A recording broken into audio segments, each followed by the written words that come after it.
approve the agenda with that change. Okay, so we have a motion on the floor. Do we have a second? Second. I have also an agenda item, so should we take them up at separate times? Yes. Okay, sorry, I'll wait until you carry this one. Okay, so are we just approving moving 4B right now? Okay, so actually, Lauren, we're just approving to move 4B to following public comment. So that's what your motion was. Is that okay? All right. Okay, so any questions about that? So the motion is to move item 4B, which is the disparity study report, to immediately following public comment, which is item number 2. So all in favor, can we, or did you type it up for me? Okay, then let's go ahead and vote, Julie. Yeah, Courtney, are you voting?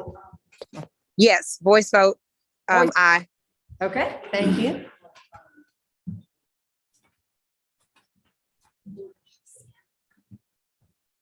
Okay, we're gonna get board docs up, but if you, it's on our computer, so please go ahead and vote.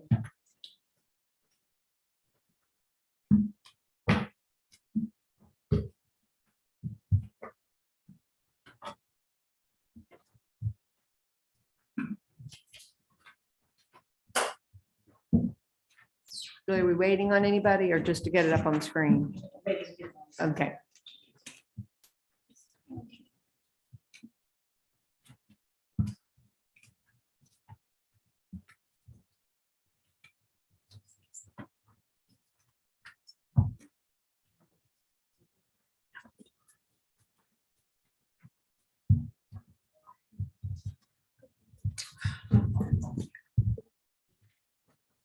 It is, okay. So the motion is unanimous. Is that what everybody voted in favor? Okay. All right. So Ms. Green, do you have an item for the agenda? On item 5A, I would like to ask maybe 2 things. One would be that we vote on item 1 separate from the others, because one is coming out of one year's budget, the other items are coming out another year's budget. So I would like to split up. I think it's 2, 3, and 4 that is being recommended from next year's budget.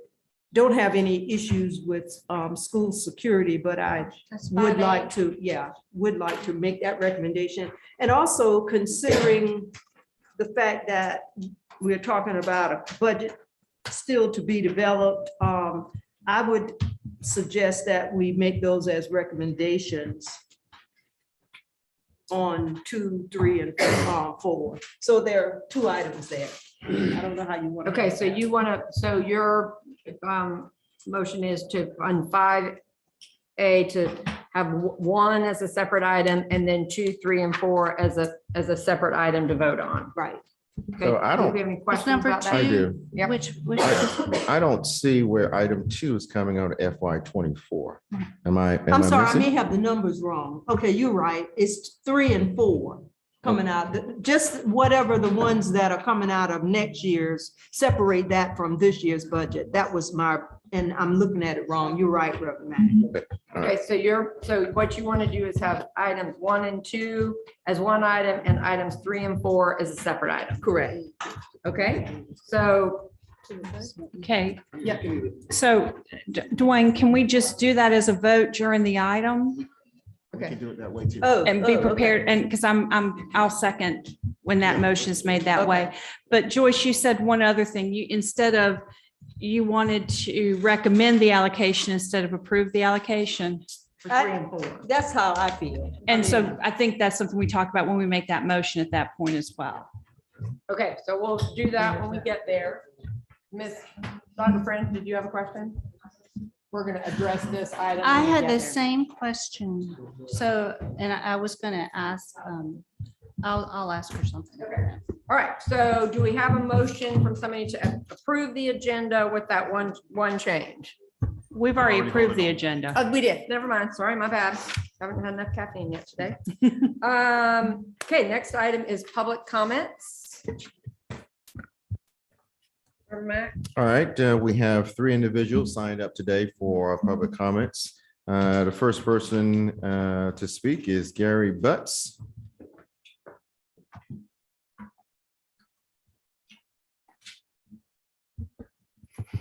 Good afternoon, ladies and gentlemen. How are you all? Good.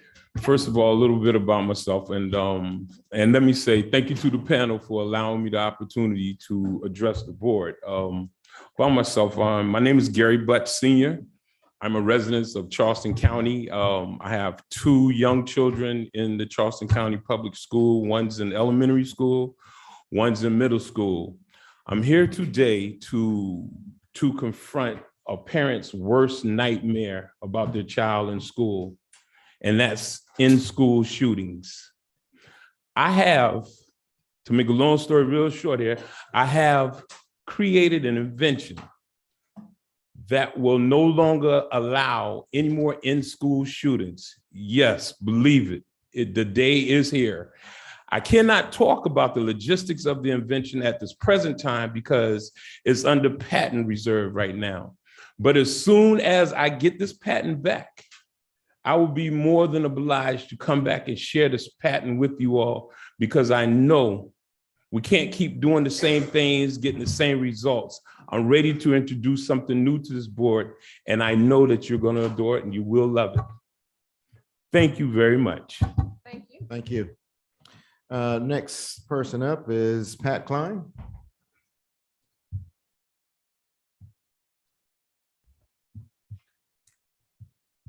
Members of the Board of Trustees, Superintendent, and staff of CCSD. My name is Pat Klein, and I'm a grandparent of 2 students currently attending CCSD schools on Johns Island with a 3rd grandchild on the waiting list to enroll at the Montessori Magnet on Wadmalaw. I'm an active community advocate for system-wide equity in our CCSD Island schools, and I'm here to thank you for your efforts towards that end, and to remind you of the mission critical actions that have been accomplished and many requiring further consideration. And I won't go through all of them because I've already sent you the email, but I will highlight 2. Mount Zion currently has a 37% Hispanic population and is still in need of a full-time bilingual office staff position. Mount Zion has been actively engaged in Project Lead the Way training for staff and support from the community in that effort. And there is an expectation that will continue at the STEM school, the new STEM school. At Angel Oak, when transition happens to primary, it will be important to accommodate the renovations for CC and kindergarten, including appropriate bathrooms, sinks, and playgrounds. At EL Frierson, training for teachers in the Montessori method continues, and the community supports that obligation. There's a waiting list for enrollment, and more families are choosing that option. At Hot Gap, communication and transparency continue to be obstacles. There continues to be perceived segregation between the magnet and transitional programs. And the recent addition of Hot Gap hopefully will encourage more students from our elementary schools to attend there. At St. John's, our feeder schools are encouraged to support transition to St. John's so that enrollment will increase beyond the 25% recommended in our mission critical actions. And opportunities at St. John's for curricular and extracurricular activities are now limited due to lack of enrollment. And the other recommendations are in your email. Thank you for your service and your continued work. And a special thank you to Toshiba Champagne for being such a helpful member for us in our community. Thank you. Thank you. Our final speaker is Jean Howard.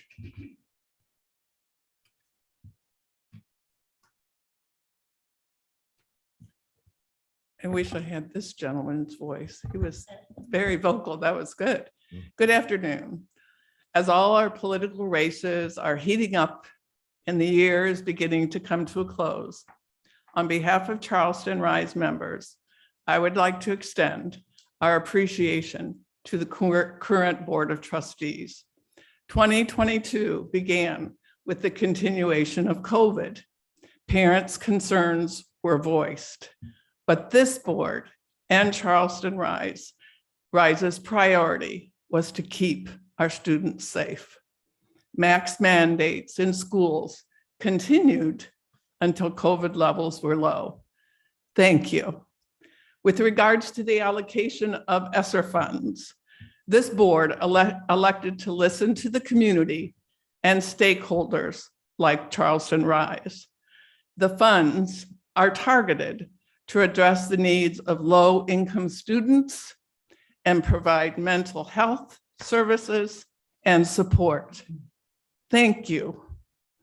And we are incredibly excited for the focus and commitment you made in making the first of your 2023 board goals one that commits to increase Black, African American, and Hispanic fifth grade student reading levels from the current 25% to 60% by July in 2027.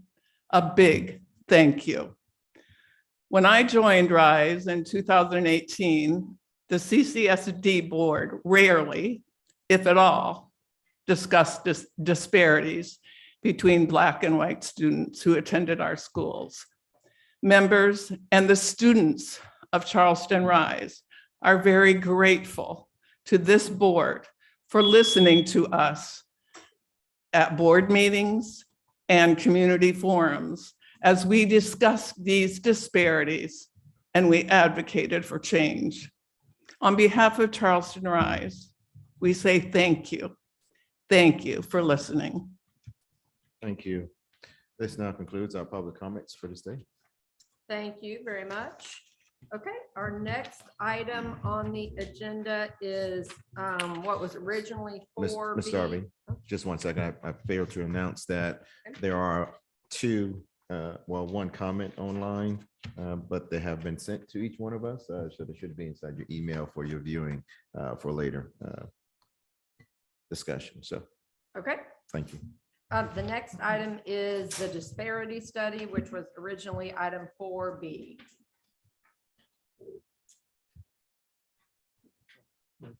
Mr. Kennedy, you want, or does Ms. Williams want to introduce who is our visitors? Yes, thank you, Ms. Darby. So the district set out a little over a year ago, or about a year ago, to acquire a firm to do a disparity study to review our procurement processes. Through the procurement process, Miller 3 was the selected firm. So here we have Mr. Dave Miller. He's been working with our team internally throughout the duration of the disparity study. He'll be presenting today findings, recommendations, in their overarching process, and engage the board with any questions that you all might have. Mr. Miller. Thank you, Ms. Williams. To the board, I first want to acknowledge your courage and commitment by embarking upon a disparity study. Many times these studies are viewed as cumbersome, as well as take away from your ultimate objective, which is educating students. And so for that commitment, I say thank you. I would like to especially recognize the finance department, your accounts payable departments, as well as your facilities departments, all of which were integral in supporting this effort and providing information that allow for us to complete this disparity study. Next slide, please. So here's an outline of today's presentation. I will try to be brief and be mindful of the 15 minutes we have. There was a lot of information in our over 500-page document and report that I encourage each of the board members to not only read, but to embrace. But before I'll start with our approach and methodology, segue into the statistical findings, and then end with conclusions and recommendations. Next slide, please. Next slide. So beginning with our 10-part methodology, Miller 3 Consulting deploys this 10-part methodology, which primarily consists of 3 analysis: the industry analysis, statistical analysis, and market analysis. Each of these analyses are designed for us to triage the district, triage in the sense of understanding those components and elements that either support an inclusive procurement environment or create barriers for inclusive procurement environment. Beginning with the legal analysis. The legal analysis really helps us understand what your rules, regulations are. And we then segue into your procurement and operations analysis, which is a understanding of what your policies are, what your procedures are, and then an understanding of what those practices as it relates to your policies and procedures. And we're seeking to determine if in your procurement functions, there's a nexus between your actual practices and what stated policies are. We then move into statistical findings, which has a components of availability, utilization, and relevant market. And I'll speak a little bit more about that throughout the crux of this presentation this afternoon. And then lastly, we'll follow it up with our market analysis, where we're really trying to understand what the marketplace holds. What's the availability of not just minority and women-owned businesses, but small businesses in the Charleston area? And to what extent do these businesses have any interest in providing services, goods, and supplies to the school district? And these analyses will lead us to our conclusions and recommendations, which we customized for the district in hopes that we move forward. The district will not only embrace some of these recommendations, but move forward with implementation.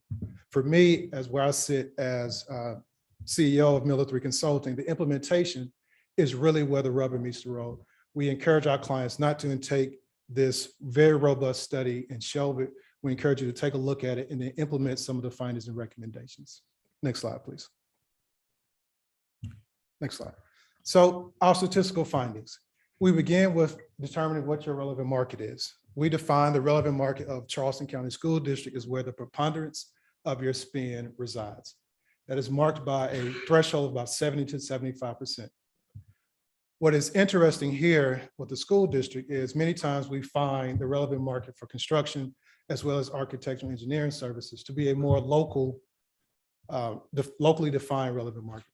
In this case, we determined it to be the state of South Carolina for A&E, and then for construction services, it's a nationwide search. And so how does that relate to your procurement policies and procedures? The question then becomes, are there viable businesses who are more local, either in the city of Charleston or in the metropolitan statistical area for which the city of Charleston resides, that could be performing some of the services? Next slide, please.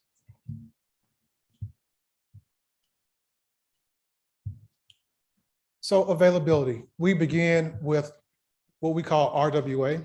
And RWA is an availability model that is a conservative model that supports, that we utilize when we conducted our very first disparity study in 1989. That disparity study came out before the legal precedent which governs the disparity study, which is a Richmond v. Croson decision by the Supreme Court in 1989. So I am very, very proud that our availability model has withstood scrutiny as well as time. So what does it actually stand for, RWA? Ready. That means you're out, you're in the marketplace, essentially a phone book. You exist in the market.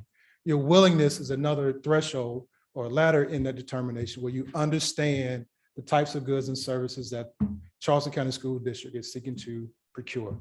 And then able, do you have the ability or the capacity to perform said services? And for CCSD specific RWA measures, we land on level 2. Level 1 is reflective of only those firms who responded to your formal procurement opportunities. Level 2 considers both informal and formal procurement opportunities. Next slide, please. So this slide compares RWA, which is data solely based on district's information, to marketplace. And I'll highlight a few data points while I recognize and appreciate there's a lot of information on these slides. Which the way this slide is developed is it shows the individual procurement types across the top of the table, and then the minority groups across the far left side. And so this is a cross tab that shows availability and comparing marketplace to RWA. Should have brought my glasses here. So for construction, for example, we're finding a higher level of minority and women-owned businesses based on RWA as compared to a marketplace measure of data axle. So what does that mean? Proportionally, it means that more minority and women-owned businesses are coming forward to the district, seeking to provide services to the district compared to their availability in the marketplace. So the line item that I'm looking at 29.3 under RWA for total MWBE, which is the fourth column from the left, and comparing that to the 16.99, which reflects the marketplace measure. Overall, MWBEs account for about 23% of those available to the district based on RWA, compared to a marketplace measure of about 35.85%. I will note that RWA is a more conservative measure, conservative in the sense that it only looks at those firms who have responded to a formal opportunity, a firm who might have registered to be a part of your vendor pool, or might have attended any outreach sessions to be included in notification of solicitation opportunities. Next slide, please. So we look at utilization in three distinct ways: at the point of contract award, which is your contracts, at the point of contract execution, for which we term as the issuance of a purchase order, and then lastly, at the point of your actual payments against those purchase orders that were awarded as a result of the contract. Next slide. And so for this analysis, we determined that the purchase orders data set was the most robust for which we would make all programmatic initiatives and recommendations to the district. Now, as we obtain this information, we slice and dice it a number of different ways. One by procurement categories, which I first referenced. Another slice is by relevant market after determining where that 70 to 75% takes place. And then lastly, by prime and subcontractor utilization. Why do we do that? Subcontractor utilization is where we see a fairly significant and high level of trades organizations and businesses who are out there, whether it's in the trade space or your electrical contractors, your mechanical contractors, your drywall. Many of those firms are minority-owned firms and can participate in viable opportunities as a part of this disparity studies. And then we look at it from a competitive and non-competitive threshold. What we're really trying to understand is at the point where there is some flexibility in how you go about procuring below a certain dollar threshold where you may be obtaining quotes, how does the district fare compared to a formal procurement opportunity, whereas a response to an RFP or an RFQ or an RFI are required for the solicitation to move forward. Next slide, please.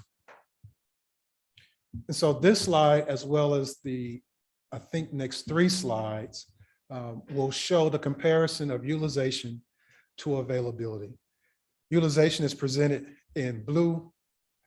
Availability is in orange on your slides before you. Now, while I had not talked about the disparity study ratio just yet, just note it is the proportion, the comparison of the proportion of availability to your proportion of availability to utilization that drives your disparity ratio. So on this slide, I'll point out for small businesses, for architecture and engineering services, you can see that I think about 35% they are utilizing the market. I'm sorry, 55% utilizing the marketplace compared to about 47% available. Next slide, please. Similarly, as the prior slide, this is presenting your construction and construction-related services. Again, this disparity study looked at fiscal year 18 through fiscal year 21. So from a dollar value and magnitude, it's about roughly $1 billion in commercial spend that was evaluated. And this is the distribution from a utilization perspective of that $1 billion as it relates to each particular procurement type. So for construction and construction-related services, you see a very close relationship between availability and utilization for African Americans as well as Asian American owned firms. Hispanic American owned firms utilization outpaced their availability in the marketplace, whereas you see for non-MWBEs or majority owned firms, their utilization exceeded their availability in the marketplace by about 20 or so percentage points. Next slide, please. Non-professional services, a similar depiction here. For WBEs, there's a close alignment between their proportion available to their proportion utilization. Slightly different for African-American owned firms whose utilization outpaced their availability in the marketplace. Next slide, please. Professional services. Here, we found this to be slightly interesting, that for the availability of WBEs in the marketplace, which is about 23%, their utilization was much lower than they were available in the marketplace. And so what this lends itself to are the recommendations that comes out where you will have in support for any programmatic initiatives to create advancement, enhancements to your current programs to attract and develop and utilize minority and women-owned businesses. Next slide, please. Goods and supplies. There's a small caveat as it relates to goods and supplies, but the district being so large, this is the only area from my perspective where capacity really can become an issue. So if you think about the number of schools that's in the district, you think about the amount of food services or milk services that would be procured, those areas may be a bit more restrictive for minority and women-owned businesses to participate in. In those spaces, we do encourage our clients to consider what we call tier 2 opportunities, where there are businesses we know that are out here who can support in delivery of said goods and services, for which you can pull in if those delivery services are by minority women-owned firms. Count those towards your overall goals and objectives in this space. Next slide, please. So I'll go really quick into some of the findings. Next slide. I mentioned earlier disparity ratio. It really just looks at your proportion utilization compared to your proportion availability. And so when you saw those prior slides with your blue and your orange, and you saw the differences between the two, then that helps us to understand how the ratio was comprised. Next slide, please. What this shows is utilization on your x-axis and availability on your y-axis. What we're testing for is parity. Parity is represented by the red line here. And so parity reflects 1. Said differently, if you are utilized at the same rate that you are available in the marketplace, then that represents parity. That is a ratio of 1 that can be deemed or considered perfection in the space that you are utilizing folks at the same rate of them being available in the marketplace. When you fall below that value of 1, it is considered underutilization. And then we do a statistical testing to see if that ratio reaches statistical significance. Once a ratio reaches statistical significance, then you can design a program to redress an inference of discrimination as a result of significant underutilization. Next slide, please. So this is a super busy slide. This is really just showing where those ratios land. Anything below 1, you can view as underutilization. Anything above 1, view as overutilization. The N, S versus S, NS is non-statistically significant. S is significant utilization. Next slide, please. This next slide, I think, is a better depiction such that you can fully appreciate the comparison. The black horizontal line is a representation of parity.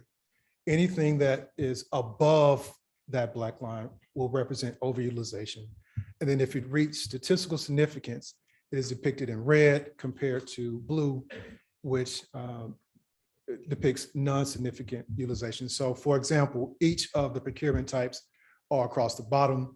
You will see that in construction, with the exception of, it looks like Hispanic American-owned firms, no other group were overutilized in this space. Next slide, please. So I'll talk a little bit about some of the observations made during the course of this triage, and as it relates to how the district is going about its procurement, some of our procurement findings.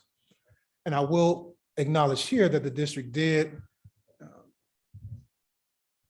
discontinue some behaviors that weren't consistent with best practices.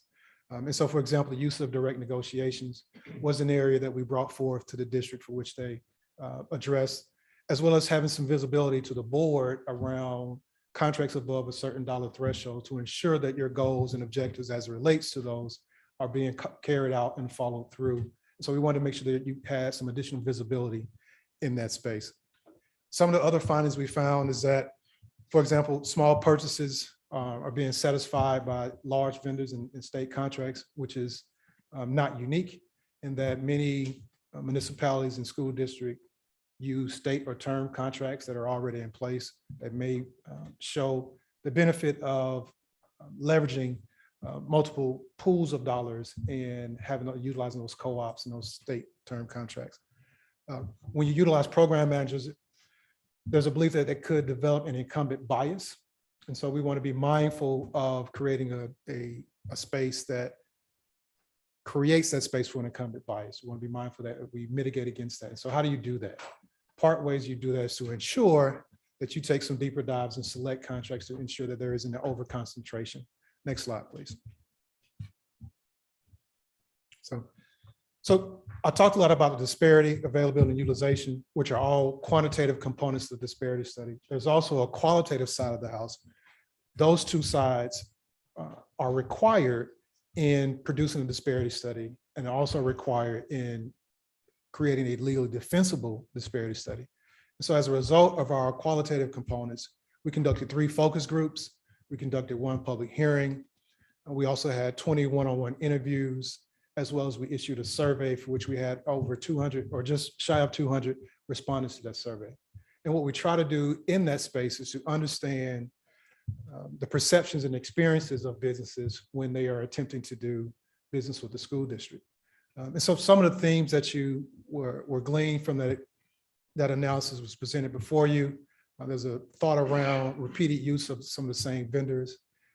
There's a thought that there's a benefit to knowing who buyers are, and there's an advantage to incumbents in the space, which inherently makes a little sense, but you must balance that with your inclusive procurement strategies to make sure that we aren't simply in the need to gain the widget, foregoing the opportunity for that widget to be a competitive process and ensure that the district is getting best pricing as opposed to just going to the same vendor because it is a known and they performed in the space. One other note I'll point out here around anecdotal themes is just a perceived lack of outreach to the minority-owned business community. And so how do you combat that? Forecasting your opportunities, making public facing those contracts that will be awarded within in small windows, either next 3 months, next 6 months, next 9 months, and 12 months, because you can appreciate in the construction space, particularly, development of those teams and putting together those partnerships and those relationships are critical at the early on, as early as you can in that process, and not just as a result of the solicitation hitting the street. Next slide, please.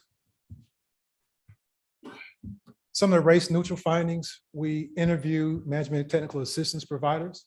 We're trying to understand if are the services provided by management and technical assistance providers alone enough to create viable businesses in the community, right? And so we are seeking not just output, not just who you serve, but outcomes.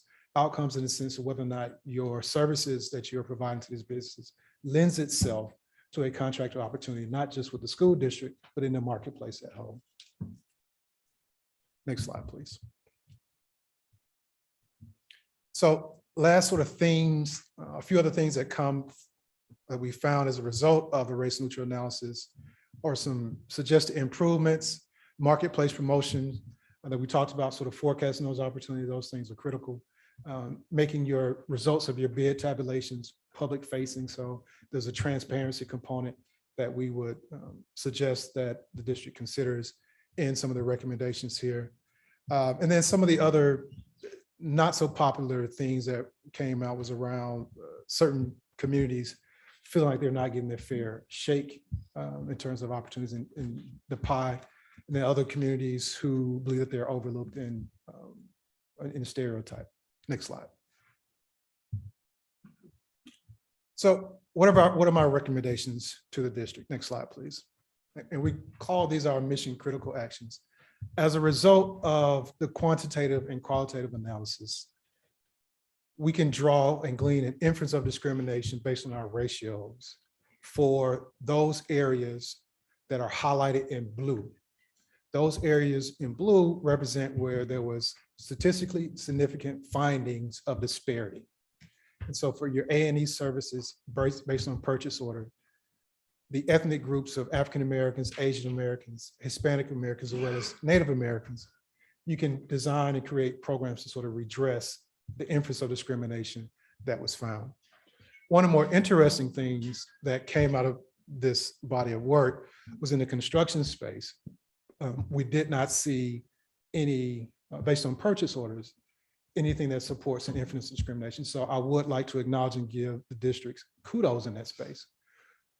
I tempered that acknowledgement and kudos with the understanding that there were certain interpretations of state law that supported how you landed in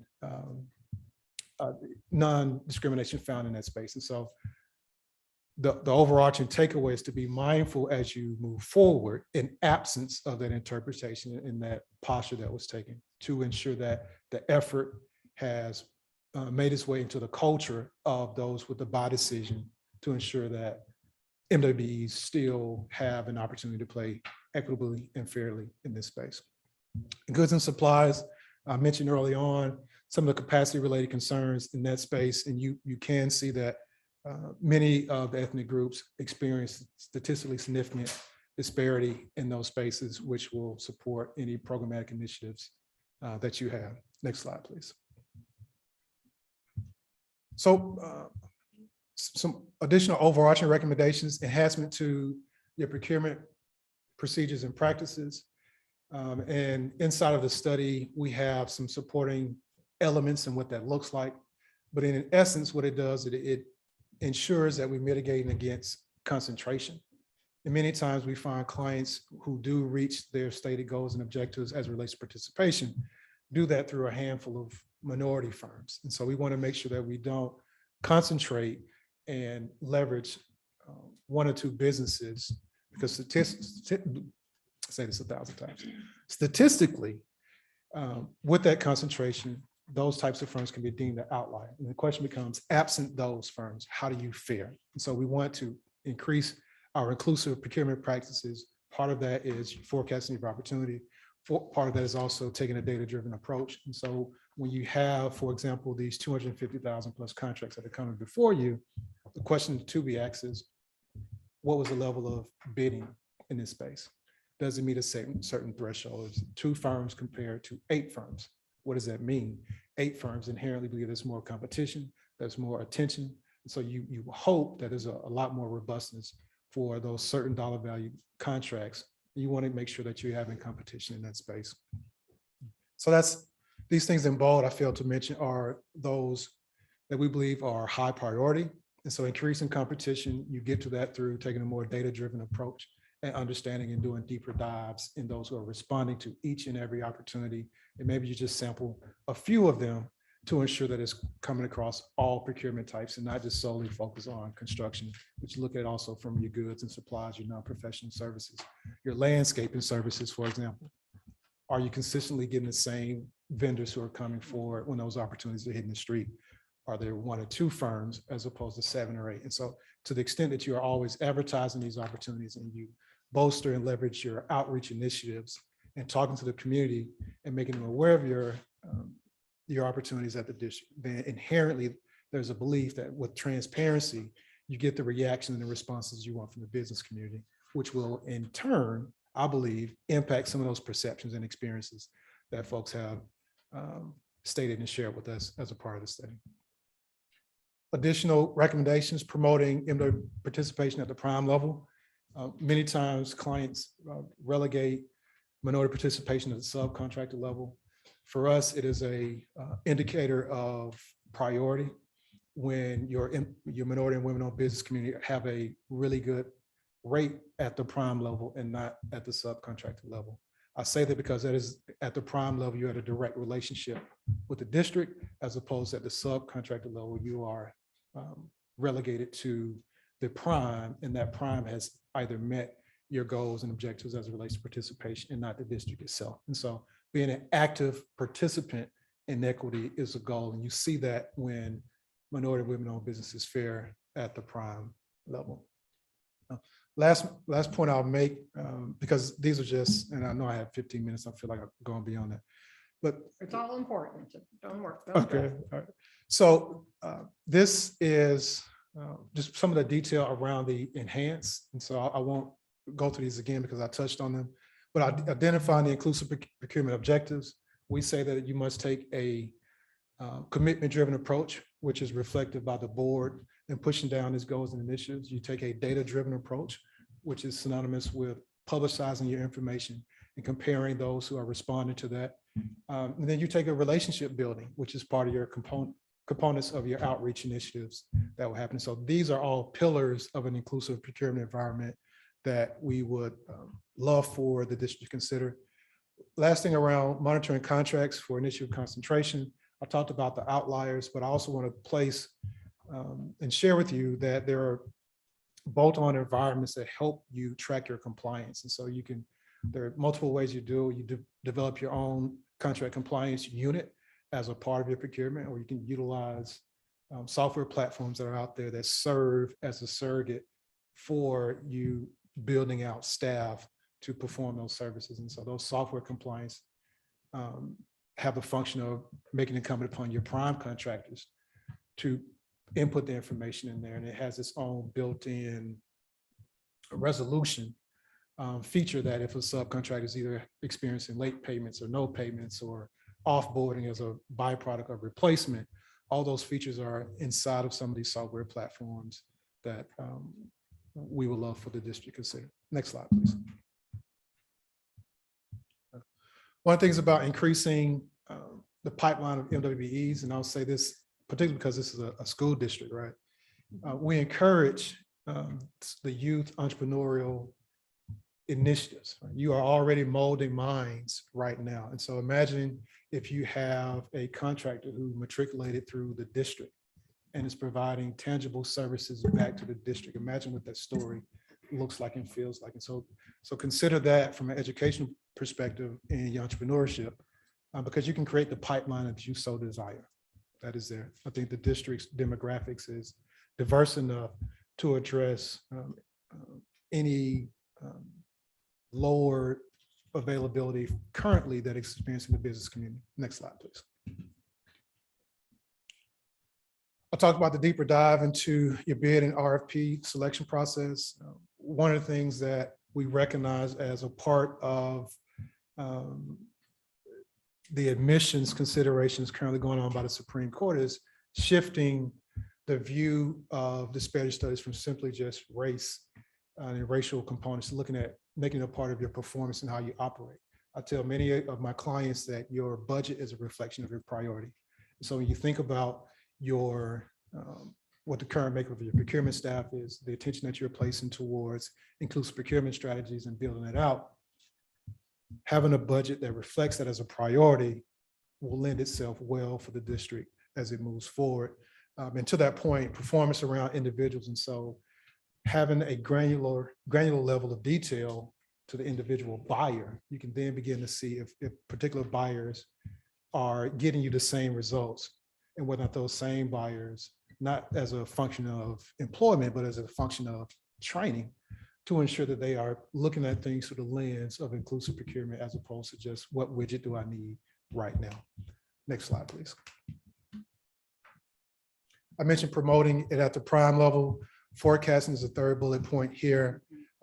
Providing notices of business opportunities that's consistent with your formal procurement thresholds. And so advertising, share what these opportunities are, share how businesses can engage in contract work with the school district. Next slide.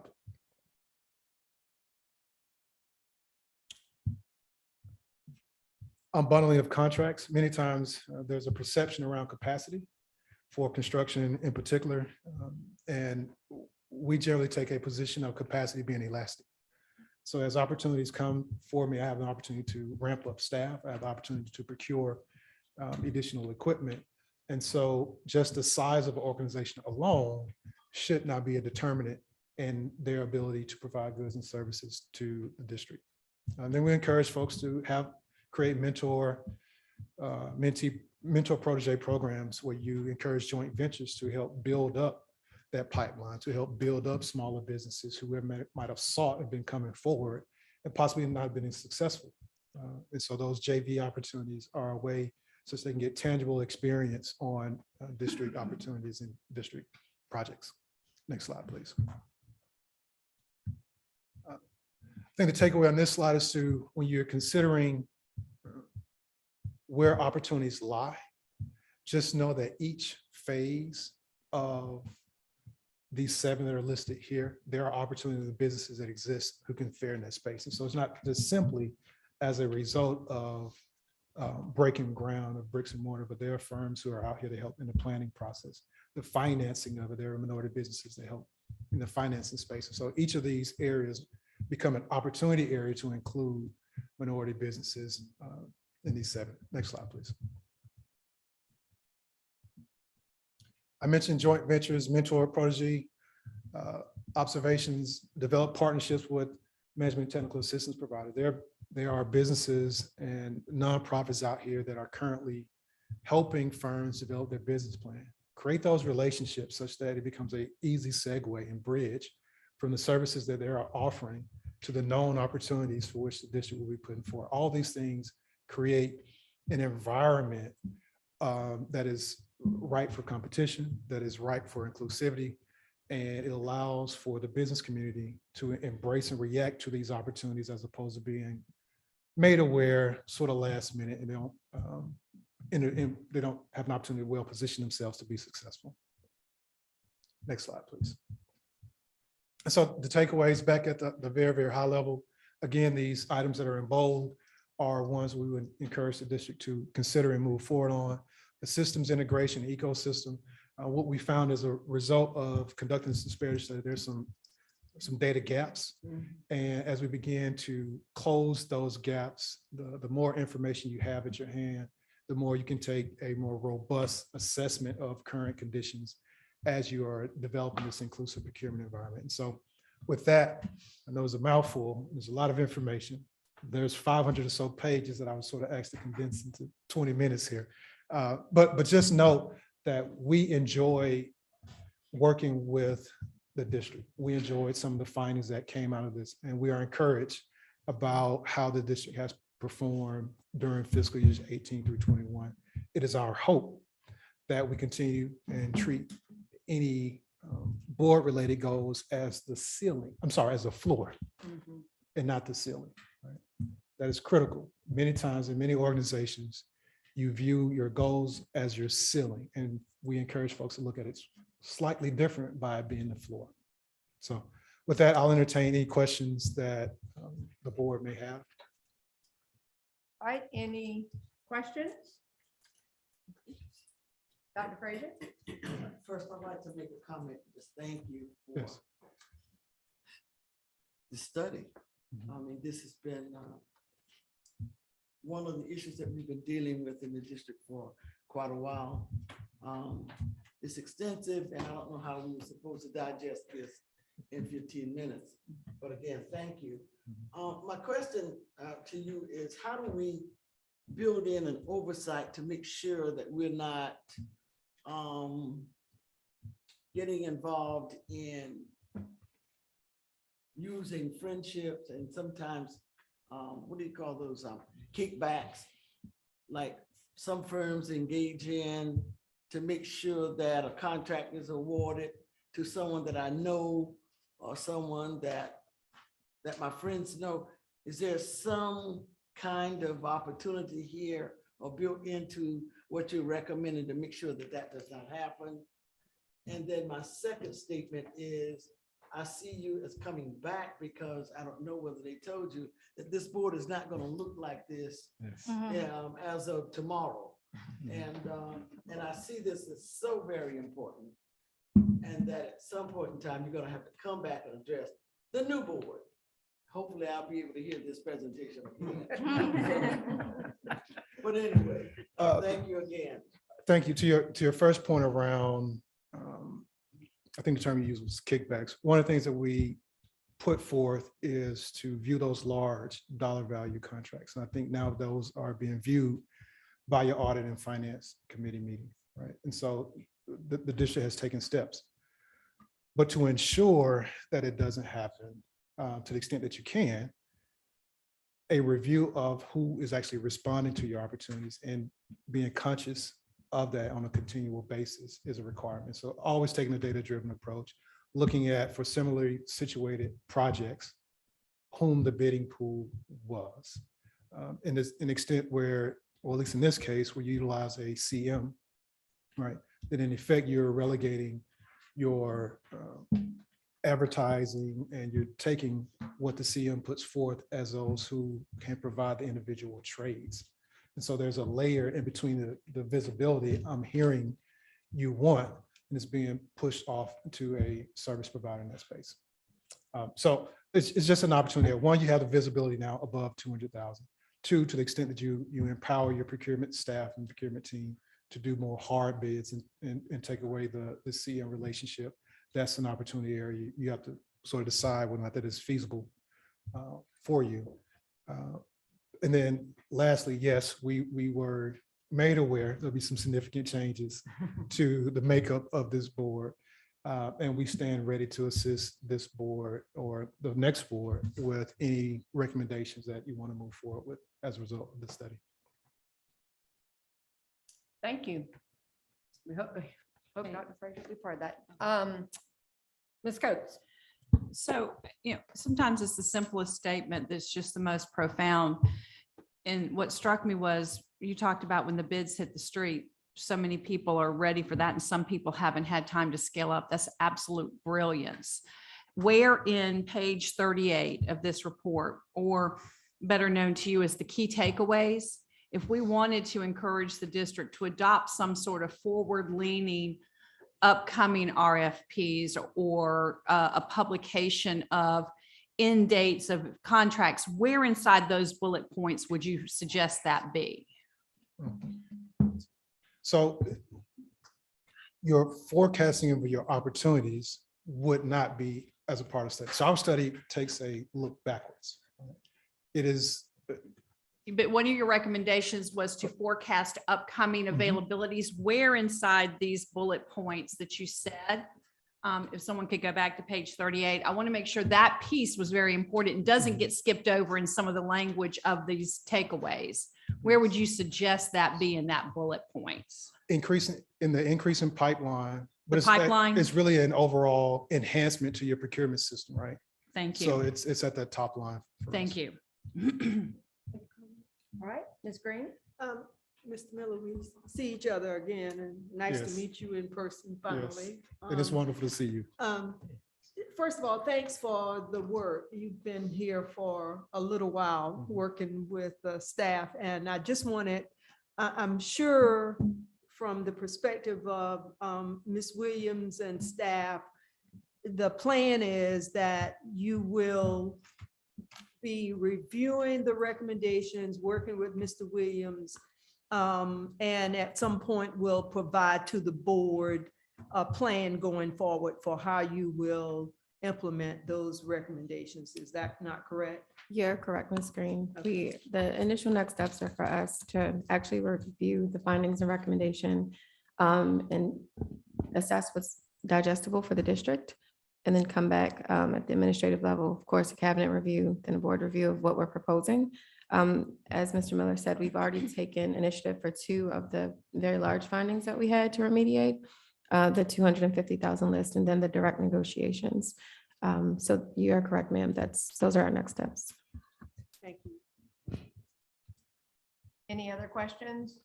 Ms. Waters, do you have any questions?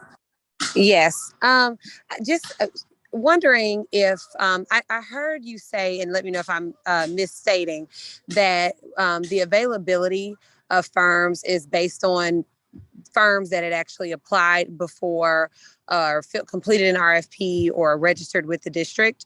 Is that correct? Yes, it is. So a question that I have is, and I apologize if you share this, but it went rather fast. If you have any recommendations about to increase the availability of firms, maybe with partnerships with other organizations. Of course, all the municipalities have diversity offices, and there's the NMSDC network and all of those. And so just wondering if there's anything in the recommendation about building the capacity of firms so that more are participating and represented in that available number. So in short, we developed what's called a master minority and women-owned business directory as a part of this effort. And that directory has tens of thousands of businesses. And so as one of the recommendations we had was for your outreach initiatives. So when you find a fairly significant delta between those firms who are actively coming forward compared to those that are available, part of the reason why businesses don't come forward is that they may not know of tangible opportunities. And so that speaks to your forecasting board member codes. And so in creating this inclusive environment is a district-wide approach. It's not solely relegated to procurement. It's not solely relegated to your outreach initiatives. It is taking a mindset of inclusivity, to take a data-driven approach, to a relationship-building approach, a commitment from this body here that not only are you serious, but you have made it clear to staff as well as reflected in your budget that this is an area for which you want to see better. And so the short answer, Ms. Waters, is outreach initiatives help you to attract businesses who may not have currently attempted to do work with the district. Then secondarily to that, I strongly encourage you to go when you're doing your outreach with tangible opportunities, such that it doesn't come across as checking the box of me having a trade show or a fair show. It is different, is received differently in the business community when you say, in 6 months from now, I will be building X school for which sidewalks will be required. Historically, we spent X on sidewalks. We've gotten X number of bids for that sidewalk trade. We would love for you to be a part of our next opportunity. And that narrative is much different than your sidewalk opportunity being a part of a larger product for which someone else manages. So you're saying that the building capacity piece could be largely solved with just notification and education to local businesses. Not just, but targeted notification, right? And so if your master list gives you, I'm making up a number, 100 minority electrical providers, as you build schools, electrical work is a requirement. You're targeting those businesses to make them aware of these opportunities. You're not only making them aware, but you're telling them when it's going to happen. So you can track your awareness outreach efforts to what we hope to see: increased competition, which should inherently mean best pricing or possibly better pricing. And if the makeup of the awarded provider in that space just happens to be a minority-owned business, then you've checked all the boxes. You checked all the boxes. But I think the short answer to you, Ms. Waters, is we say capacity is elastic, right? If I don't have an opportunity, I'm not going to carry a staff that exceeds what I'm currently performing. I'm not going to carry equipment that is not being utilized. And so with the opportunity, I can clearly build up and I can staff up. Thank you. I think Reverend Mack and then Dr. French, or Sure. Okay. No question. I just had a comment to say thank you for completing this year plus work that has been, I know, long awaited, in the results for a tool that the district could use moving forward to build from, right? It's important that we know where we were and where we need to go, improvements we need to make. So this 500+ page report is going to be crucial and critical moving forward in helping the district to become more accessible and more marketable in the county area and also abroad. So thank you so much for completing the study for us. Thank you. Dr. French? Yeah, thank you again. I was just impressed when you were answering Ms. Waters' question, how much you were emphasizing that part of unbundling. And so that's a big paradigm shift, I'm sure. And how do you propose that an organization like this go through that process to consider unbundling projects in a way that is fiscally responsible, but also is really helping more businesses get involved? Because ultimately that's also part of the process, is getting in terms of getting minority businesses involved. Well, unbundling does a couple of things. One is it relaxes some of the bonding requirements, which can be seen as restrictive to minority businesses. I will say in full transparency that unbundling contracts is more work, right? Mm-hmm. It is more work on staff in the short term, because once that level of work and expectation becomes ingrained in the culture of the district, then it is viewed as a byproduct of everyday work. So Short-term it is viewed as more work, but it is absolutely necessary. It is absolutely necessary to change the end results of what we're seeing. And again, the district's doing really good in some spaces. Right. Really good in some spaces, but in other areas, there are opportunities for which I think you should reach out and grab and embrace and make sure you get the change that you want in those spaces. Well, I really appreciate that, and I hope it's something that we can take away as something, part of the district's adult relationships that we can change, that will reflect what we really want for our students as well. So to have opportunities for all of our students. All right, any other questions? All right, thank y'all very much, and hopefully we'll continue to work with you all on making some more progress. I look forward to it. Thank you. Okay, next on the agenda is item 3, Student Outcomes Strategic Education Committee. Ms. Herder.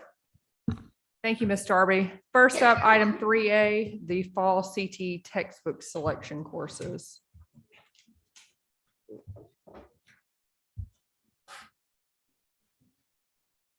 Do we have a presentation or we can make a motion?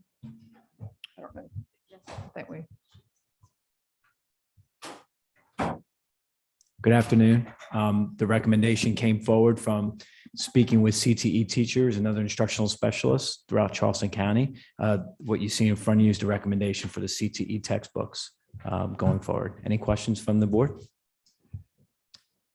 I'd like to make a motion to approve the instructional materials recommended for the use in the Charleston County School District by the textbook selection committees for the subjects in the attached recommendation and justification documents. Second.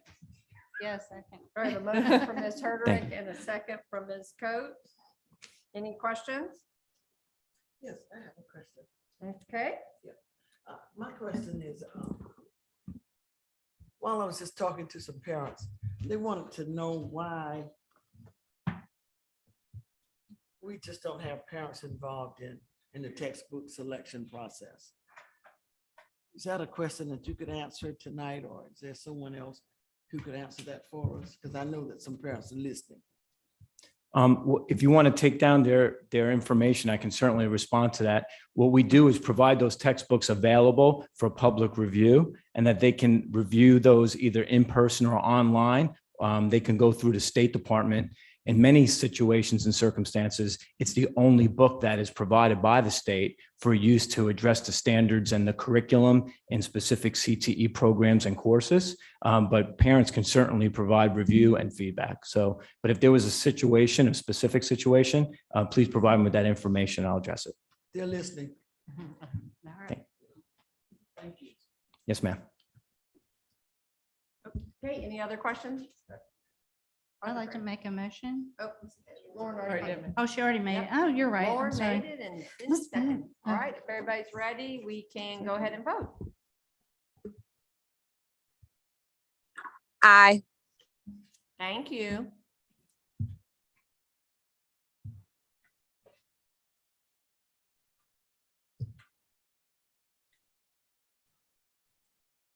Oh, sorry. I'm right here. Daylight savings time. That's it, exactly. Yeah. yes and It's the double Monday whammy. That Thank you. motion passes. Thank you. Thank you. Next up, 3B, the paper and pencil assessment waiver request. Good afternoon. Hey, Ms. We- Roberts. We provided a copy of the waiver request for your review that would allow for paper pencil assessment administration for SC Ready and SC Pass.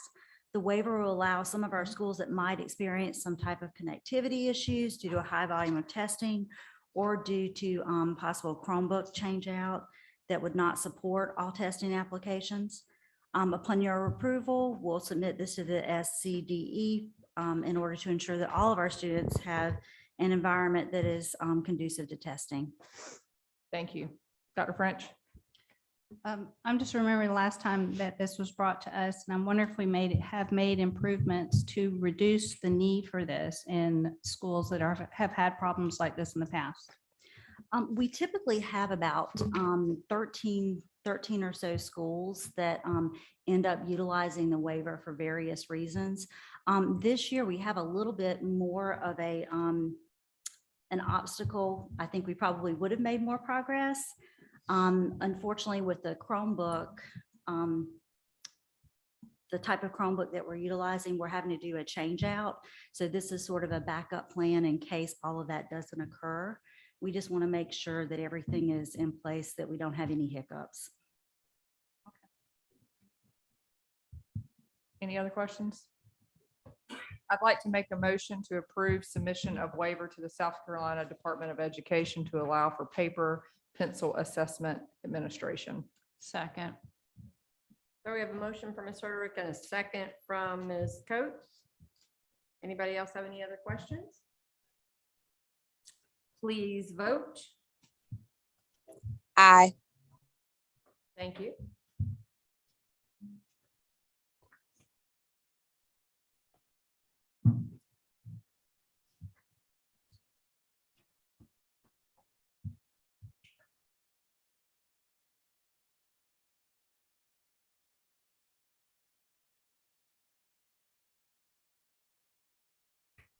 That, well, everybody, please make sure that that information reflects your vote.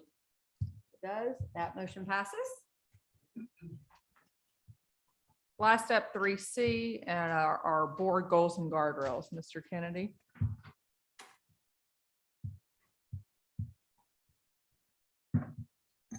Thank you, ma'am. If we could bring the PowerPoint up. So we have presented to the board several times the proposed goals and guardrails. What I'm going to present this evening are the changes that from the last presentation as opposed to going through the entire PowerPoint. So you're welcome. And if we could go to slide 9, please.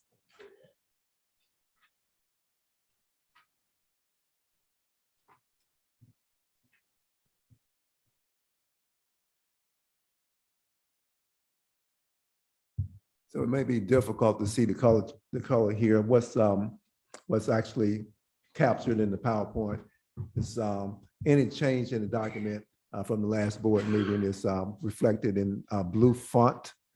On this particular slide, it is the last point, the last paragraph on the Algebra 1 goal that reflects the conversation that was started by Dr. French at the last board meeting. So we've captured that particular recommendation. So the percentage of all CCSD students enrolled in 8th grade achieving C or higher on the Algebra 1 in the course exam by the end of 8th grade will increase from 24.9% in May 22 to 60.3% in May 2027. The next change is on slide 10. That's on the interim goal for Algebra 1, and that also reflects the discussion that was started by Dr. French. And so we simply added at the bottom of the last bullet an interim goal that works on the Algebra 1 benchmark. And as you can see, the baseline has not been established yet because we're still working on the development, the modification on the benchmark assessment for Algebra 1. And so that would be, we get the baseline on that this spring of next year. And then the next one is slide 17.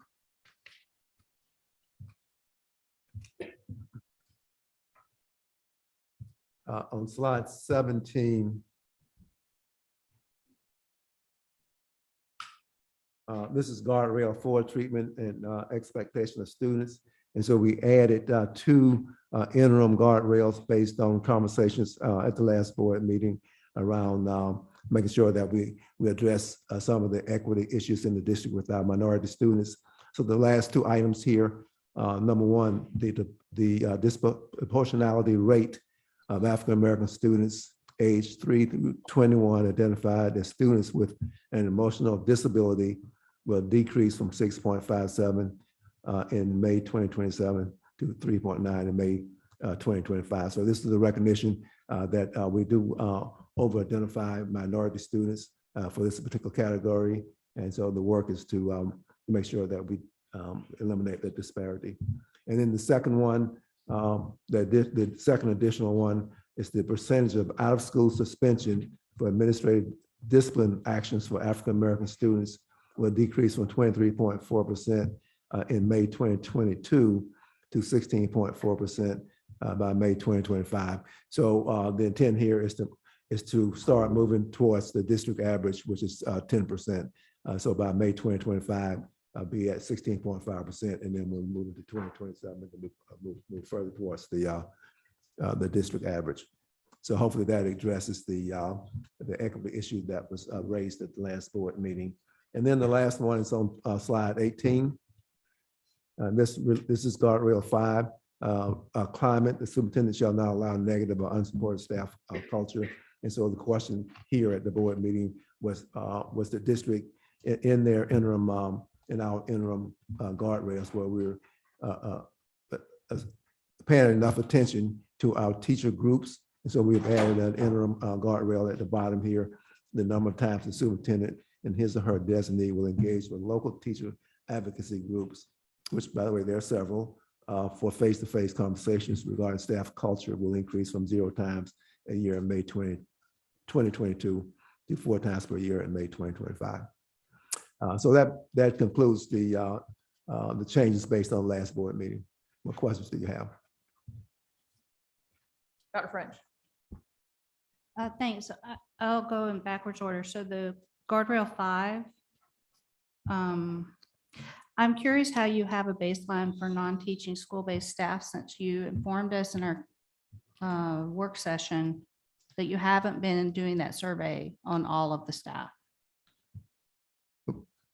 Before I answer that question, let me also point out, so I didn't see in those first 2 guardrails where we have from the first 2 guardrails, we moved from 62% in April 22 to 72% in May of 2027. So the 72% is an increase from, I think we had a 5% increase the last time we presented this. So this is a 10% increase. Go ahead, Right. Buffy.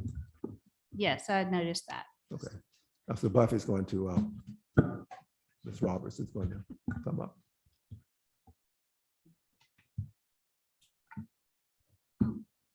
Thank you.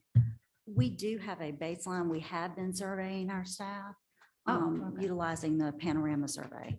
So that include you, because I believe that what was asked at that time is whether all staff, like cafeteria workers, custodial workers, everyone at every level in the school. Is that? I know it's all teaching staff. It's everyone who's employed by CCSD. So Okay. some of our contracted services, like our day porters, have not previously had access to the survey, but we're looking into those opportunities. Okay, all right, thank you. And then on guardrail 4, particularly the out of school suspension rate, I'm just concerned about how you're going, well, and I don't know that you have to explain this right now. I'm just concerned that sometimes when our targets or goals about disciplinary referrals, for instance, the numbers artificially deflate or change. And so I don't want to ignore issues that need to be addressed, but obviously finding more productive ways than out of school suspension would be helpful. Dr. Copeland. That is a good response. Thank you, Dr. French. And one that we have been looking over for the last year and researching what our neighbors are doing as far as reducing the OSS. So one of the mechanisms we have been using this school year has been a virtual placement in lieu of the OSS, where we have identified a general ed teacher who can provide services to students who are awaiting a hearing, as well as working with the special ed department, our Department of Exceptional Children, and providing additional supports to students. So one of the goals will be not to ignore or not to dismiss the behavior, but to find alternative placement options. So this year we have an alternative placement coordinator who is overseeing the placement of those students, and approval for the virtual placement does go through a process for that student. Okay, all right. So, and there's, I don't know if you have any sub goals that address, hopefully we're going to get all our students not even to need an alternative placement in a different school from their home school. That's correct. So this is going to be a temporary virtual placement, again, to address the OSS. The students can continue to have their assignments, the SEL approach for students, and receive services if they're IEP students with accommodations. Once the hearing has been conducted or we're going through the adjudication of a discipline hearing, then we want to make sure that our students are returned back to the school. Also, in lieu of the suspension would be what we used to have, which would have been a focus placement for students to report to, and parents were having a hard time finding that transportation. The goal would be to make sure we have a gen ed and a special ed teacher that can provide those services in a virtual placement. And I also would say, Dr. French, part of the work, significant part of the work is after the goals and guardrails have been approved and adopted by the school board, is that then there's a set of strategies that need to be developed or continue to be developed. So in a lot of cases, we have already started. And so we will bring those types of strategies to the board as they get developed. And for example, in this particular area, we have a 3-year plan to significantly increase the restorative practices in the district. So we will develop those strategies as they relate to each of the goals and guardrails. Yes. I have one more question, but I thought give somebody else a turn first.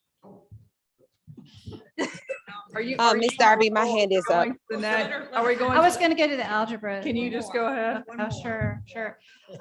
So goal 2, I noticed that the blue paragraph is the same language as the previous.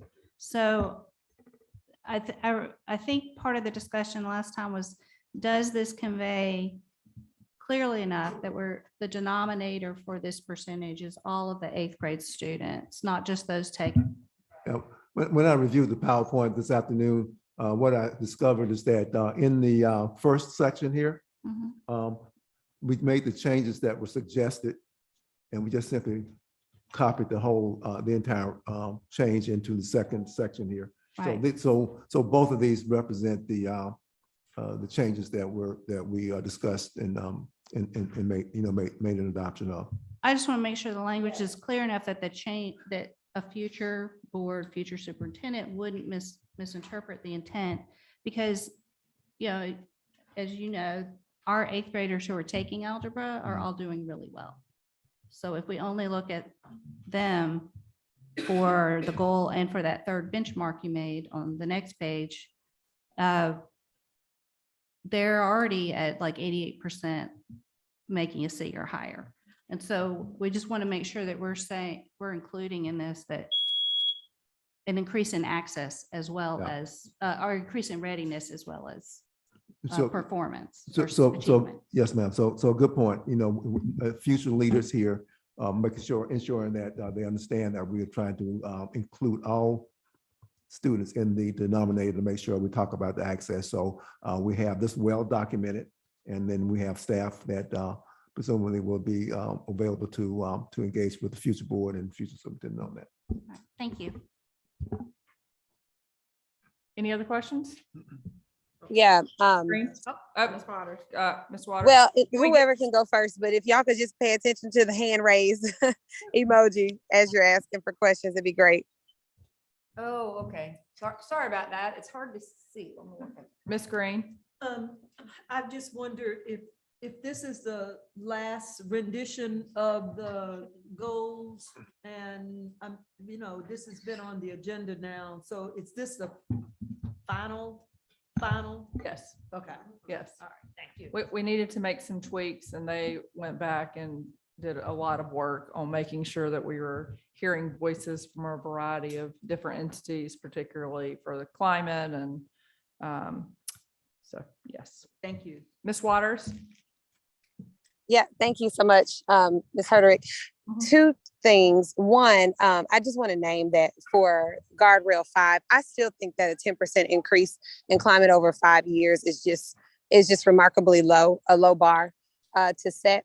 I realize we've got to move forward and implement something, but that's definitely an area that I'd like to continue to take a look at, because I just think we can do more to ensure that everything we're doing is actually changing dynamically, and that we aren't seeing this sort of extremely slow progress that could be the result of just sort of outlying factors versus a strategic approach. And then in terms of guardrail 4, I just hope that what we do is think about the fact that as much as I'm a proponent of student outcomes focused goal governance structure, the shortcoming is that we can only really focus on what's measurable, and that the system hasn't really caught up and has enough measures to really assess what is happening and what people's experiences are. And so culturally, I think, there are so many things outside of just behavior or just who's being, designated as, this type of student versus that. And anecdotally, there's a scenario that I was just shared with a parent just shared with me recently that, when her daughter was misbehaving in school, she sat down with the principal, and the conversation that was had was, you should try to remove some sugar from her diet, or talk to your pediatrician about healthier food options because she seems to be hyperactive.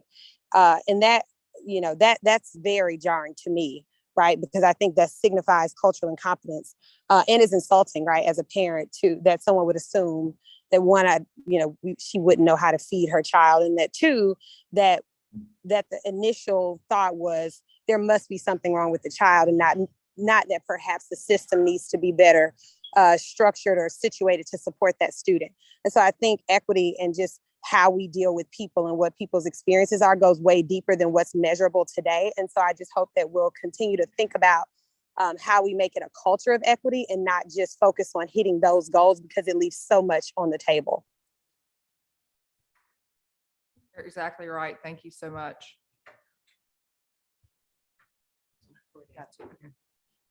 Dr. Frazier. Thank you all for the work that you've done. This is all awesome work. My question, I guess is for Mr. Kennedy. What kind of training piece have you put in place so that we can disseminate this information out to our staff? Especially, I'm looking at the alternative piece, and I'm not trying to direct this to you. This is a question for Mr. Kennedy, because what I'm hearing now at our constituent board level, that there are so many different variations of how they deal with discipline. And I guess I want to get you to answer some questions about the overall piece and how we're going to implement all of the work that has been put into place for the new board and for staff.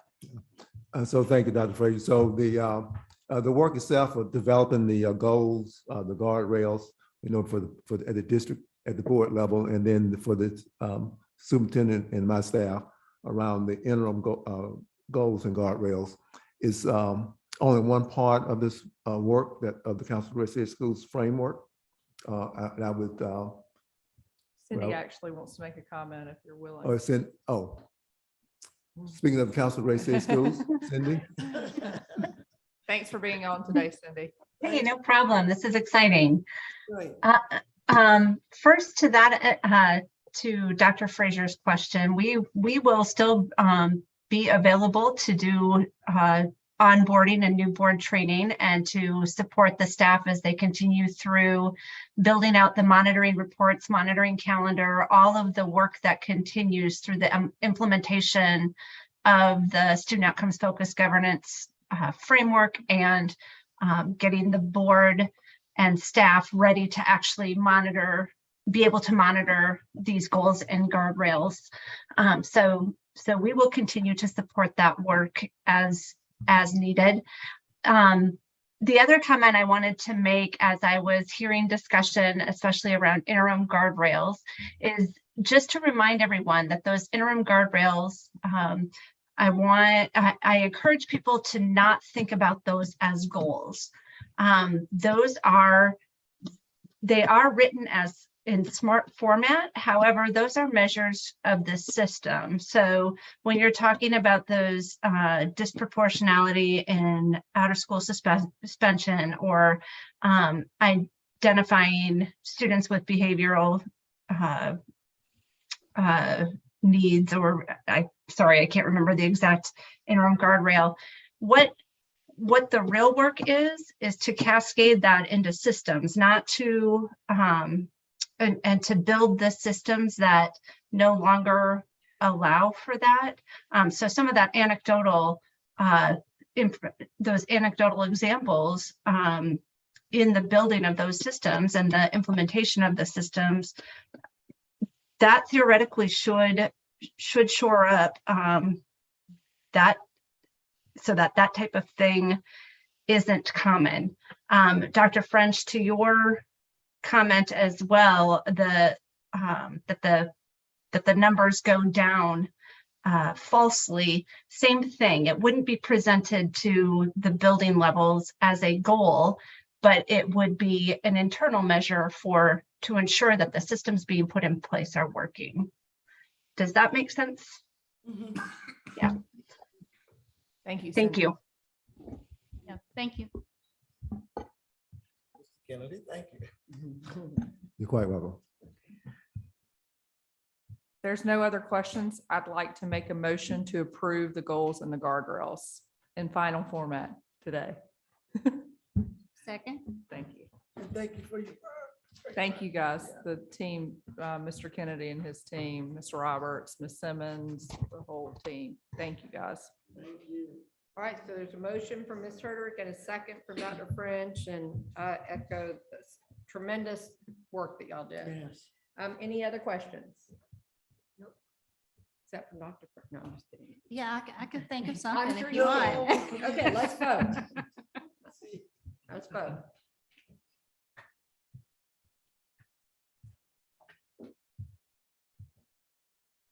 Aye.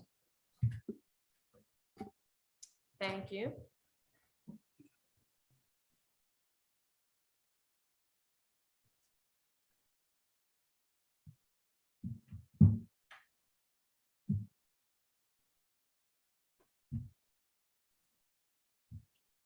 That motion passes. Passes unanimously. Thank you. Congratulations to the ad hoc committee, and look forward to seeing what work future board does on that. Great. Okay, next is Audit and Finance Committee, Ms. Green. So this is where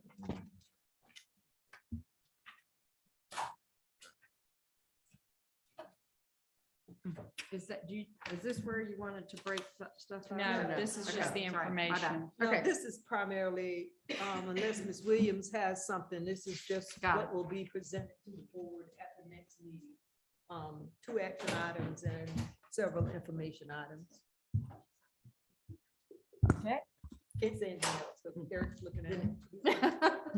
He's got another meeting, so we're gonna have to sit here. All right, so any other, I'm sorry. yeah, anything from Shauna? I just want to share one piece of good news. So it's in here and it'll be at the November 14th board meeting. But the financial audit for FY '22 yielded 0 audit findings. Wow. That is a big deal on a $1 billion budget. And we are in good financial condition. So just wanted to share that. Thank you. Thank you, Ms. Williams. I will point out, I can't understand why I never got, I always had findings, but great job. Great job in your first year as CFO. Congratulations. 5A. 5A. Okay, anything, all right, 5A. Okay, how do you want to do that? Oh, here we go. I'll Meeting take at it. 4. You're gonna meet at 4. Madam Chair, I move to approve action items 1 and 2 and to recommend, well, action items 1 and 2 and to recommend for considerations items 3 and 4 for the fiscal year. Can 24 budget. we do these as separate like we discussed so that you make a recommendation on 1 and 2, it gets put on the floor for discussion and then. Okay. I make a motion that we approve items 1 and 2. All right, we have a motion from Ms. Green. Do we have a second? Second. And a second from Ms. Herderick? And so I have a question about number 1. Okay. Do you have Ms. Coe? Mr. Reidenbach, we present budgets, or you present contracts for SROs every year that assume a 100% staffing. So number 1 is to fill those gaps. is this going to increase that overall? We get a dollar amount. We're going to spend this much on this for this entity to protect schools, et cetera, et cetera. Does this increase that, or is that still staying within those contract dollar amounts you presented at the beginning of the year? No, it stays within that dollar amount. That will Perfect. be the maximum dollar amount For this year. for this year. Does that this mean that year. it will be more expensive going forward to have to use private security over municipality contracts? Yes, ma'am. Thank you. Okay, anybody else have any other questions, anything, Mr. Reinbach, that you want to update us on either of those items? Or you're good to go? Ready for the vote. So any Mr. questions? Barrow, you good? Okay. All right. Okay, all right, so we have a motion on the floor to approve item 1 and 2. So please vote. I'm so sorry. I know we are at this point and I apologize, but are we approving this forever? Because I note there's not any time constraints on number 1. So by approving this motion, does this become something that we are approving for every year henceforth? Or are you asking for approval for this year?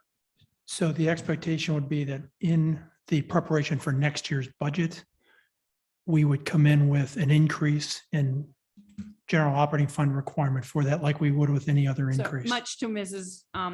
Green's concerns, we're not binding a future expense that'll come as part of the budget work for the next year.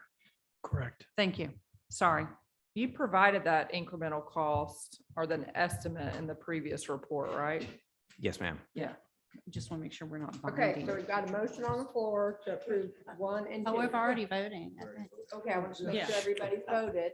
Not everybody's voted yet. Aye. Dr. Frazier has a question. I missed the question. I'm sorry. What, is it too late for me to ask my question? I mean, we've already voted, but Well, she's. But we have to be so formal. I mean. Yeah. can I just get- Let her ask. Yeah. Well, yeah, we have another motion for items 3 and 4.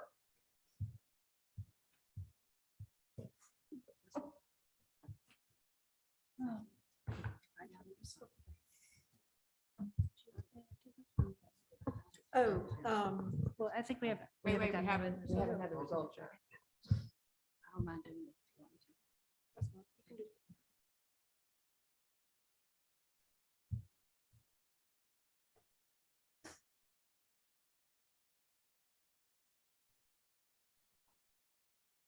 Yes, Courtney voted yes. question.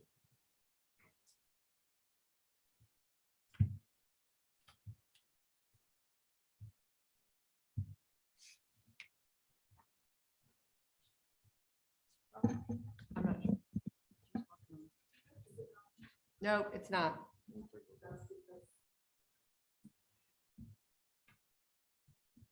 Because you said, can you just tell us what the Yeah, we'll outcome accept is? whatever. 7 yays, 1 nay. And the nay is? Just to make sure it's accurate. Dr. Frazier? Okay, okay, so 7 yes, and Dr. Frazier voted no. All right. Okay, all right, so then do we have a motion for 3 and 4? Well, You can do it. okay. I move to recommend items number 3 and 4 to be considered for inclusion in the FY24 budget. Second. FCO budget, yeah. I'm So- sorry, the FY24 FCO budget. Do you want to read it back? Question before you start typing that in, Julie. So are you saying you don't want us to, we're just recommending Mhm. versus approving? Correct. That way Okay. it can be considered to be included in the budget and it will be voted on it. So we would just change approve to recommend. Right. Right. Recommend the allocation of, recommend the Okay. allocation of. Okay, Is it a motion to recommend numbers 3 and 4 to be included? no, No, for It's- consideration yeah, to it's be included. just.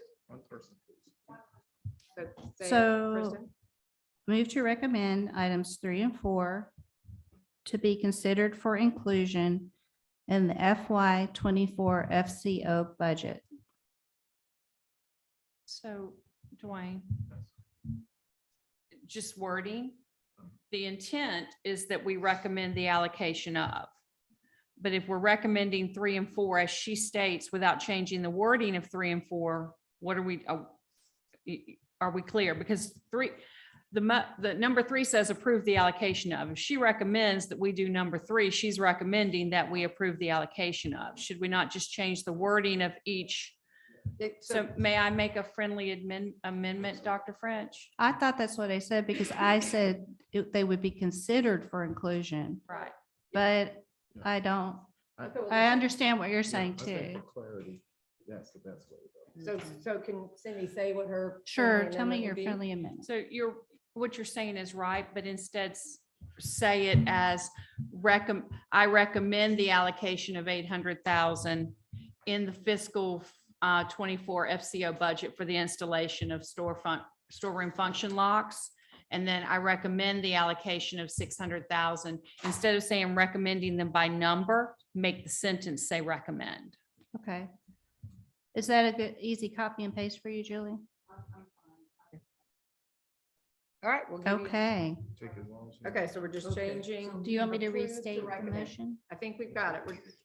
We're just changing approve to recommend in both 3 and 4. And that's what your motion is, Kristen, right?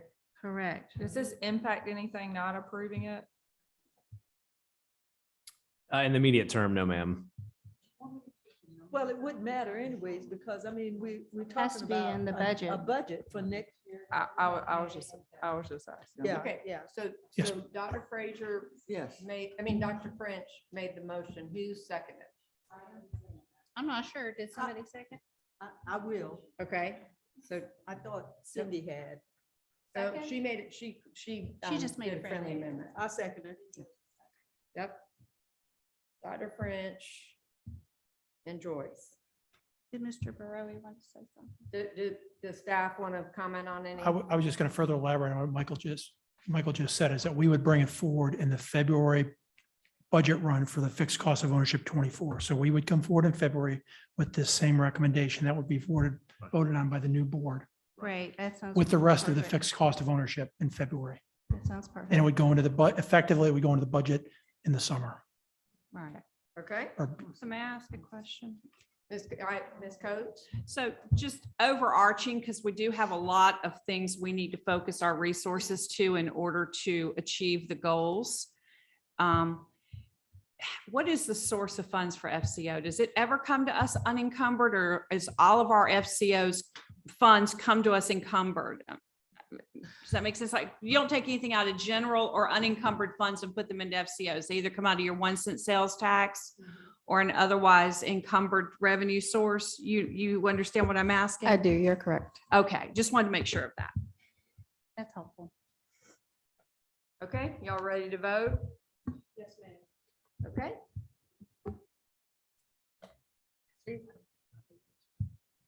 Please vote. It hasn't popped up for us. Do you want me? Oh, there it goes. Popped up for me. Courtney, how do you vote? Or Ms. Waters, how do you vote? Aye. All right.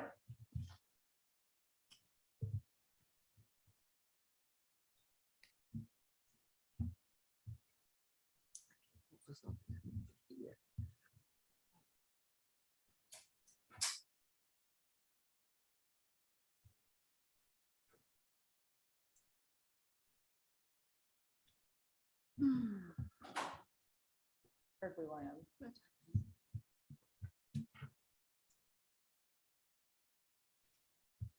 That's okay. We Did it, landed on that long time ago. can you tell us what the vote? You- Unanimously? Well, we saw we saw the motion. So it's unanimous. Yeah. Okay. So what was that? Next item is 5B. But that was 5. That was That's 5A. 5A. 3 and 4. Okay. Just so Okay. that even though we said it was unanimous, just make sure that there was no opposing. Okay, so since y'all haven't looked at it, just to make sure everybody did vote unanimously, vote in favor. Nobody, okay. Okay, next item is B, appointment of citizens oversight. There it is. Everybody agree with those votes? Where it'll ever go away. It's there now. Okay, so 5B, appointment of citizens oversight steering committee. Thank you, Michael. Thank you. Reverend Mack, Thank you're the you. originator of this. Do you want to? No, just as stated in the background information, the charter for the third Citizen Oversight Steering Committee for 2023-28 building program. According to the charter, the board chair appoints Michael, is it Halsey? Housing? Housing? Alice. House? House, yes, sir. House as the COS chair. Okay, Second. well, that's the information item. So- Okay, so the next item is determining the agenda items moving forward to potential consent for our November 14th meeting. Just to point out, item 3C, the goals and guardrails, is on our special called meeting agenda for tonight. So that's already Oh. there. It is? Yeah. When did it get added to that? I don't know, but it's been on there. It's been on there. For a while. Yeah, since last week. It's been on there since last week. Mhm. So, I don't remember that. okay. well, Yeah. It I, was, I do remember Yeah, it being yeah. on there Friday when I pulled the Yeah. agenda. it was definitely on Because I there. made a point of pulling the agenda before the At close. the very end, but Yeah. it's there. Okay, and then for items that were approved unanimously, I think are, so we need a motion to move item 3A, 3B, and no, not 3B. Okay, thank you. And then 5A, 3 and 4.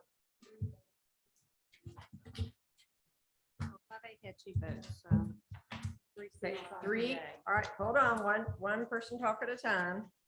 Julie. 3A. So 3C is going to the special called meeting right after this, so it's not, yep, right? And then 5A, school security, we broke that up to 1 and 2, which did not have a unanimous vote, and then 3 and 4, which did have a unanimous vote. So 5A, numbers 3 and 4 will go to the potential consent. 1 and 2 will go on the agenda, regular agenda for, right? Okay, so can I have a motion? Okay, can you state that in the form of a motion? Yes, so then my motion is to move items 3A and 5A, number 3 and 4, to the consent agenda for November 14th. Second. Can you make a motion as chair? I think I can. Okay. I'll let her. Okay, all in favor? Are you gonna do a vote? Okay. You just do the rest of the vote. All right, that motion has been moved and seconded. Are there any questions in reference to the motion that's been made? Hearing none, then we ask that you please cast your vote. Ms. Waters, how do you vote? No, I know. Gotcha. Hey, Reverend Mack, Yes. Reverend Mack, can you tell me what we're voting on? I wasn't able to hear. All right, it was the consent agenda items. For November. Oh, okay, Number yes. 14. Okay, Great. thanks. Thanks. All right, everyone, please cast your vote.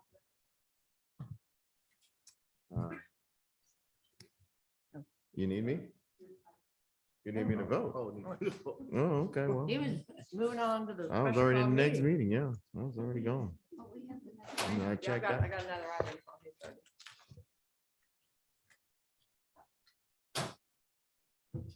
Got it? Okay. Our upcoming meetings, we have a board meeting on the 14th. We have a special call meeting to install newly elected board members. I think we're looking at doing that November 17th, but I'm sure we'll get that out to everybody. And then December 12th is the committee of the whole and regular board meeting for the next board.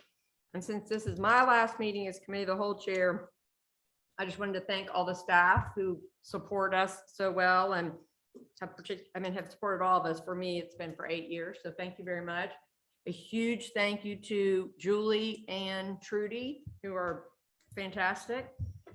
Huge thank you to Dwayne, who made our meetings much easier to manage, and we've all learned stuff about Robert's rules. And thanks to the board. I think it's been a great 2 years. So thank you. Does anybody have any other items for the agenda? Special call meeting will begin at 4. Okay, our special call meeting will start at 4. We'll have 15 minutes, 14 minutes to hang out. So move for adjournment. So move. Thank you. For adjournment, bang the gavel, so move, just get it all done. That's done. Did you see the co-op when you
Does anyone know where Mr. Kennedy went?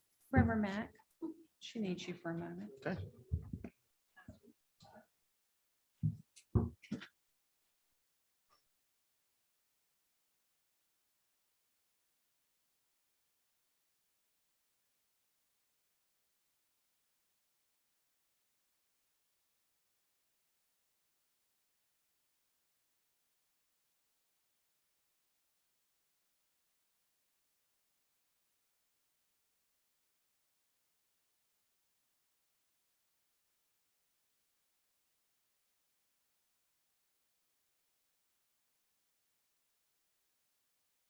Is Ms. Waters on? I need to get Okay. in the meeting.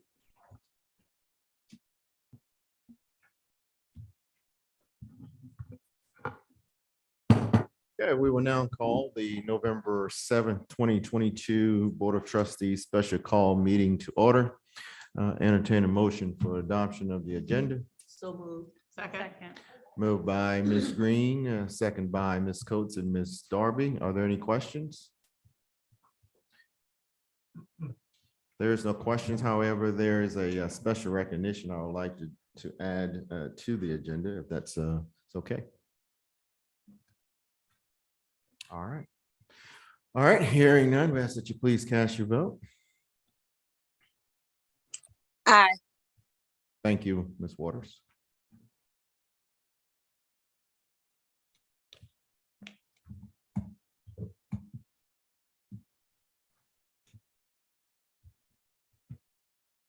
Is unanimous? What we're waiting on?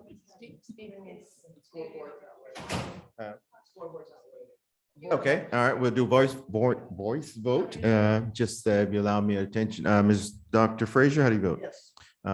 Dr. French, Yes. Ms. Green, Ms. Darby, Ms. Coates, Yes. Ms. Hederick. Yes. All right.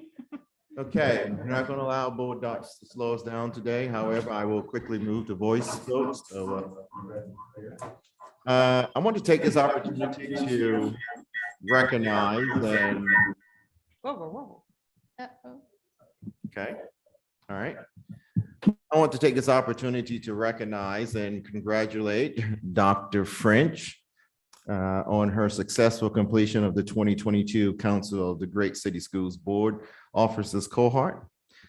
Dr. French joined other participants from across the United States in a rigorous 9-month training in student outcome focused governance, supporting their effectiveness as leaders of large public school systems. In addition to attendance at a 2-day retreat and 1 full-day retreat, virtual 2-hour monthly cohort classes, and monthly small group meetings, Dr. French also completed the assigned deliverables and requirements of the syllabus. For her exemplary participation and completion, Dr. French will be receiving a cohort certificate from the Council of the Great City Schools, as well as a gift card and the amount of $100 to put toward a project of her choosing at Donors Choose, which is a website where teachers post requests for classroom resources. We are proud of the time and effort that Dr. French gave to this program, while exemplifies her dedication to the students of Charleston County School District and the success of the board in service to them. Thank you, Dr. French, for your service and for your leadership. Let's give her.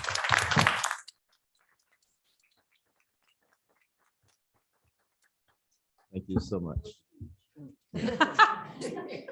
All right, entertain a motion to go into executive session. So moved. We will now convene into executive session at this Are we going in moment. the back? We will, Is it, what's? I think it's easier for us to go to the back and then just come back out. All right, all right, all right. No. All right, let's begin. Let them go to the back. Then they have to get screened.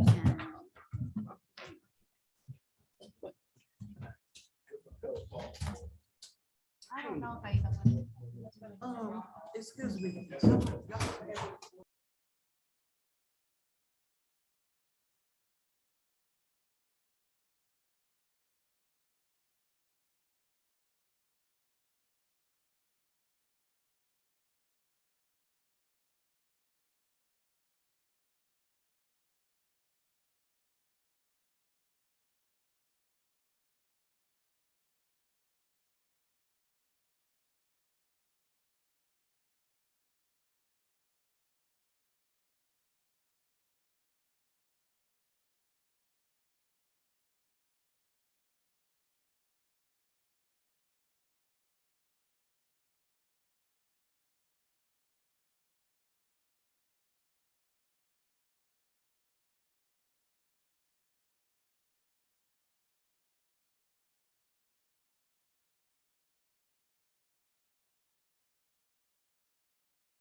Okay.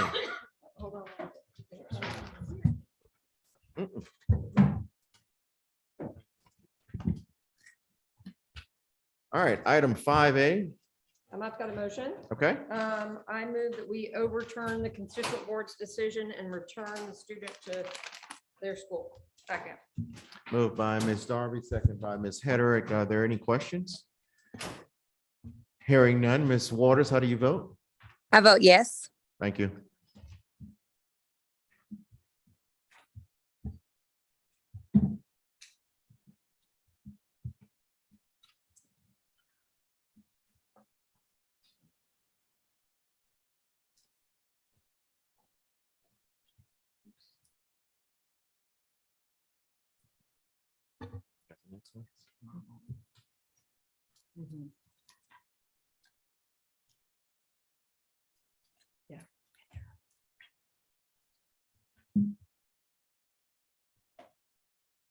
Ms. Waters votes She yes. voted yes.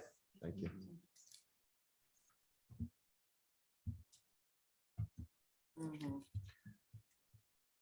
Okay, that motion passes. Make sure that your vote is reflected. Item 5B, is there a motion? Mr. Chairman, I motion to direct staff to negotiate a real estate purchase contract for all 3 parcels. A second. Moved by Ms. Green, second by Ms. Coates. Are there any questions? Hearing none, we ask that you please cast your vote. Ms. Waters, how do you vote?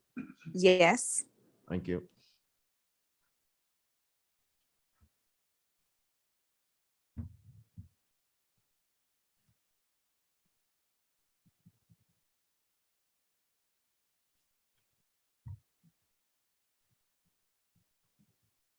Ms. Hederick? Oh, sorry.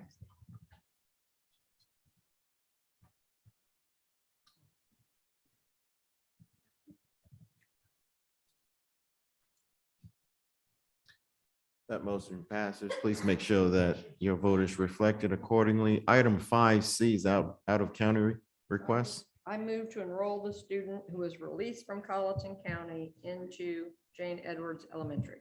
Second. All right, moved by Ms. Darby, second by Ms. Coates. Are there any questions? Hearing none, we ask that you please cast your vote. Reverend Mack, I vote yes. Thank you.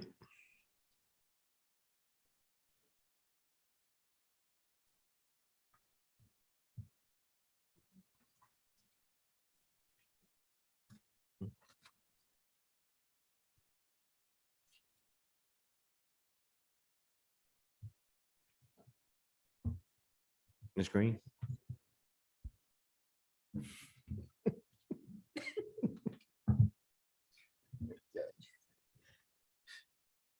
All right, that motion passes. Please make sure it reflects your cast of the vote. Y'all gonna miss. Item 6A, let me just, before we entertain a motion, I just want to say thank you to the ad hoc committee for the work that they did in moving the bold goals and guardrails forward. And thank you for the input and the time that you put in. This committee was consisted of Ms. Hederick, Dr. French, and Ms. Waters. So that, and of course, the superintendent along with the staff, but a lot of time and energy was put into crafting the behind the scene goals and guardrails that were set up that was brought before us, and we had extensive time to dive into it and give our input and suggestions and so forth in the workshops that were held. So thank you so much to the ad hoc committee. I believe moving forward, the incoming board will have a set of plans in their hand that they could use to help guide and navigate student outcomes for the district. So thank you so much. Entertain a motion. I'd like to make a motion. Go ahead. I'd like to move that we accept the board goals and guardrails as presented today as our final draft. Okay. Second. Moved by Dr. French, second by Ms. Waters. Are there any questions? Hearing none, we ask that you please cast your vote. Ms. Waters? I vote yes Thank you. and hallelujah. I agree. Hallelujah.